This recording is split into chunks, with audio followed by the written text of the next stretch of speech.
बिस्मिल्लाहिर्रहमानिर्रहीम, अस्सलाम वालेकुम। बेकार पड़े हुए ढक्कन हम सब फेंक देते हैं, तो आज इन बेकार पड़े हुए ढक्कन के मैं आपको बहुत ज़बरदस्त से जुगाड़ बताऊंगी। इनसे आप बहुत सारे काम ले सकते हैं, बहुत सारे मसाइल को हल कर सकते हैं। बाजार से या बाहर से जब भी कुछ लाते हैं तो इस तरह की शॉपिंग बैग हम सब लोगों के घरों में आते हैं और इनके कई सारे इस्तेमालात हैं। आपने एक शॉपिंग बैग ले लेना है। सबसे पहले आपने शॉपिंग बैग की जो एक साइड है ना, इसको आपने इस तरह से कट कर लेना है। अब मैं इसका आपको बहुत ज़बरदस्त सा इस्तेमाल बताऊंगी इंशाल्लाह, जिससे आपके रुपए पैसे की भी बचत होगी और आपका मसला भी हल हो जाएगा। शॉपिंग बैग को इस तरह से मैंने कट कर लिया है। तो रिमोट का इस्तेमाल हर घर में होता है और जिस घर में बच्चे होते हैं ना, तो ये रिमोट ज़्यादा दिन स्टे नहीं कर पाता, क्योंकि बच्चे जब मुंह में लेते हैं तो या तो इसके बटन कुतर देते हैं या फिर इसको फेंक फेंक के ख़राब कर देते हैं, या फिर जो है ना छोटे बच्चे हैं तो वो पकड़ के इसको जब मुंह में डालेंगे ना तो इसके बटनों में पानी चला जाता है। तो इस तरह शॉपिंग बैग को आपने अच्छी तरह से जो हमने कट किया था ना, इसको आपने इस तरह से सेट कर लेना है। आपके पास टेप है तो इसके बैक वाले एरिए पर आपने टेप लगा देनी है। मेरे पास इस वक्त टेप नहीं थी तो मैं यहाँ पर जो है रबड़ बैंड का इस्तेमाल कर रही हूँ। मैं 2 रबड़ बैंड को इसके ऊपर अच्छी तरह से इस तरह से सेट करके लगा लूँगी, जिससे जो हमारा रिमोट है वो बहुत अच्छी तरह से कवर हो जाएगा और इसमें कोई पानी वगैरह नहीं जाएगा। दूसरी तरफ से भी मैं इसी तरह से इसको कवर अप कर लूँगी। आपके पास अगर टेप है तो आप टेप का ही इस्तेमाल कीजिएगा, उससे थोड़ा काम जो है वो ना नीट हो जाएगा। रिमोट हमारा बहुत अच्छी तरह से कवर अप हो चुका है, तो अब ये ख़राब भी नहीं होगा। अगर पानी वगैरह भी गिर जाता है ना तो रिमोट हमारा बिल्कुल सेफ़ रहेगा। तो इस तरह से आप छोटे मोटे जुगाड़ लगा के अपनी कई चीज़ों को सेव कर सकते हैं। स्ट्रेटनर का इस्तेमाल हम सभी करते हैं। स्ट्रेटनर को या तो हम बालों में कर्ल डालने के लिए इस्तेमाल करते हैं या फिर हम बालों को स्ट्रेट करने के लिए इस्तेमाल करते हैं। आज इस स्ट्रेटनर का मैं आपको बहुत ही अलग सा एक इस्तेमाल बताऊंगी जो आपकी बहुत बड़ी परेशानी को दूर कर लेगा। तो अक्सर आप लोगों ने देखा है कि जो होती है हमारे पास ना मैन हजरात की जो टाइज होती हैं ना, इनका फैब्रिक बहुत ही नाजुक होता है और दूसरा इसको इस्त्री करते वक्त अक्सर ये हमसे जल भी जाती हैं, ख़राब भी हो जाती हैं और उस तरह से अच्छी तरह से ये हमसे इस्त्री भी नहीं होती। तो आप इस तरह से जो है ना, ये हमारा स्ट्रेटनर, इसकी मदद से आप इन टाई वगैरह को बहुत आसानी से स्ट्रेटनर की मदद से इस्त्री कर सकते हैं। बहुत अच्छी सी इनकी प्रेस हो जाती है, बिल्कुल ये स्ट्रेट हो जाती हैं। इसके अलावा अक्सर जो हमारे बच्चों के सूट वगैरह होते हैं ना, उन पर बो या इस तरह के फ्लावर वगैरह बने हुए होते हैं, या फिर बच्चियों की जो फ्रॉक होती हैं जाली वगैरह की, जो नीचे से चुनट्स वगैरह पड़ी होती हैं, उनको आप ना इस तरह स्ट्रेटनर को गर्म करके, क्योंकि बहुत छोटी छोटी बोज और ये चीज़ें होती हैं ना, उसको हम इस्त्री की मदद से इस्त्री नहीं कर सकते, तो स्ट्रेटनर को आप गर्म करके ना इन चीज़ों को बिल्कुल फ्लैट कर सकते हैं, इस्त्री कर सकते हैं। और आप मेन के जो कॉलर वगैरह होते हैं ना, अक्सर अच्छे से प्रेस नहीं होते इस्त्री से, तो उनको भी आप इस स्ट्रेटनर की मदद से ना बहुत आसानी से सीधा स्ट्रेट कर सकते हैं।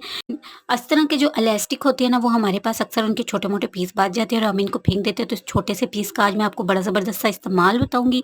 तो अक्सर जब ये पीस बच जाते तो हम फेंक देते, तो मैंने क्या किया, इस पीस को ना यहाँ से सिलाई लगा ली थी। आज मैं इसका आपको इस्तेमाल बताऊंगी। आप इससे कई तरह के जो है ना यूज़ ले सकते हैं। तो जहाँ हमारी जो लीड्स वगैरह होती है ना, ये खुली रहती है। यहाँ पर मेरे पास जो स्ट्रेटनर है ना, इसकी लीड भी इसी तरह से खुली हुई है, ये डब्बे में इसी तरह से खुली रहती है। तो आपने सबसे पहले इसको सेट कर लेना है। तो इसकी लीड को मैंने बिल्कुल सीधा कर लिया। अगर स्ट्रेटनर इस तरह पड़ा रहे तो इसकी ये जो प्लेट्स होती है ना, ये भी ख़राब हो जाती हैं।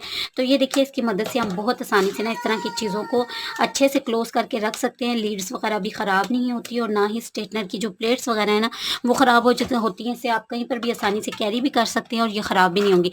तो इस तरह से चीज़ों को फेंकने के बजाय ना हम छोटे छोटे जुगाड़ लगा के अपने बहुत सारे कामों को आसान बना सकते हैं। ज्वेलरी पहनना शायद ही कोई लड़की हो जिसे पसंद नहीं होती, तो बाज़ ख़वातीन जो है या लड़कियां हैं वो बड़ी ज्वेलरी पहनती है और बाज़ जो है ना वो बहुत छोटे छोटे टिप्स टॉप्स या इस तरह की छोटे छोटे इयरिंग्स वगैरह पहनना पसंद करती हैं। तो अक्सर आपने देखा होगा किस तरह के जो पेयर्स होते हैं उनको रखना काफ़ी मुश्किल होता है और अगर एक खो जाए तो दूसरा मिलता नहीं है बाज़ का। तो बहुत छोटे छोटे टॉप्स और ये चीज़ें होती हैं। तो इस तरह से आप एक के बीच दूसरे को रख कर ना इनका पेयर बना कर रख सकते हैं इसके वक्त, ये ज़रूरत के वक्त।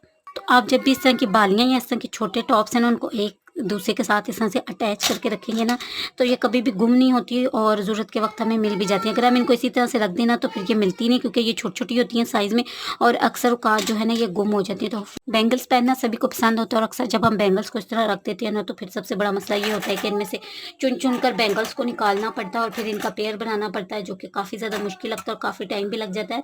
तो आज मैं इसको सेट करने का आपको बहुत ही आसान सा तरीका बताऊँगी। इसके लिए मैंने यहाँ पे एक एक्स्ट्रा पड़ी हुई मेटल की चूड़ी ले ली है। कैंची की मदद से मैं इसको कट कर रही हूँ। आप चाहें तो प्लास का यूज़ कर लीजिएगा, बहुत आसानी से जो है ना ये कट जाती हैं।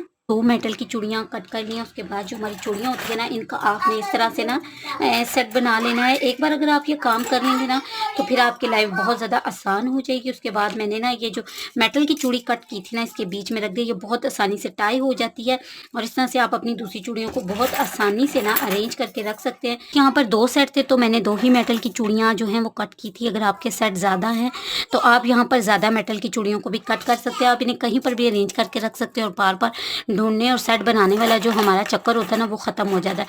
तो होपफुली मेरा ये छोटा सा आइडिया भी आप लोगों को पसंद आया होगा। अगर आपको मेरा कोई भी आइडिया अच्छा लग रहा है तो प्लीज़ लाइक ज़रूर से किया करें, और जो बहन भाई चैनल को सपोर्ट करते हैं उनका बहुत ज़्यादा शुक्रिया अपने प्यारे-प्यारे कमेंट्स करने का।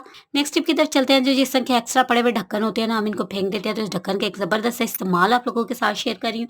तो मैं जब भी लहसुन वगैरह छिलती हूँ ना, हमारे घर में जब थोड़ा लहसुन होता है ना, तो मैं इसमें डाल लेती हूँ और इसकी मदद से बहुत आसानी से ना जो इसका लहसुन का छोटा-छोटा कचरा होता है ना, वो इसी के बीच रह जाता है। चलते हैं नेक्स्ट आइडिया की तरफ। तो लहसुन छिलते वक़्त अक्सर ऐसा होता है कि नेल का ये जो एरिया होता है ना, ये बहुत दर्द करने लगता है, क्योंकि लहसुन का जो ये वाला एरिया होता है ना, बहुत ज़्यादा सख्त होता है। उसको छिलते वक़्त ना हमारे हाथ में दर्द होने लगता है। तो आज मैं आपके साथ बड़ा ही आसान से एक आइडिया शेयर कर रही हूँ, जिसकी मदद से आप लहसुन को बहुत आसानी से छील सकते हैं।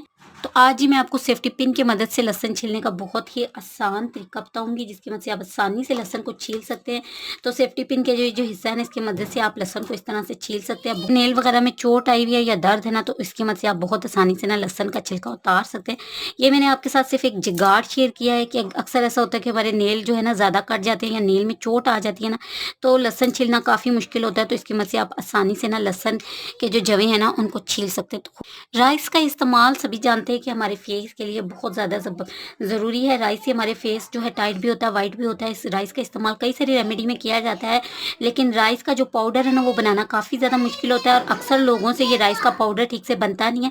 घर में हम इसे पीस तो लेते हैं, ये फाइन नहीं होता है, इसमें रिक वगैरह रह जाती है, यानी मोटे मोटे चंक्स रह जाते हैं, और बाज़ार से जो खरीदते हैं ना, वो काफ़ी महंगा भी पड़ता है और उस तरह का अच्छा नहीं होता। तो आज मैं आपको घर के चावलों से ना राइस का पाउडर बनाना सिखाऊंगी। इसके लिए आपने 3 से 4 टेबल स्पून या जितने चावल का आप बनाना चाहते हैं ना, इतने चावल आपने ले लेने हैं और इनको आपने ओवरनाइट के लिए सोक करके रख देना। उसके बाद आपने इनको पानी से वॉश करना है और इनको अच्छी तरह से धूप में या इसी तरह से आपने खुश्क कर लेना है। जब आपके चावल ड्राई हो जाएंगे तो फिर आप मिक्सी में डालकर पीसेंगे ना, तो आपके चावल का जो पाउडर है ना, वो बहुत ही फाइन सा बन के रेडी होता है।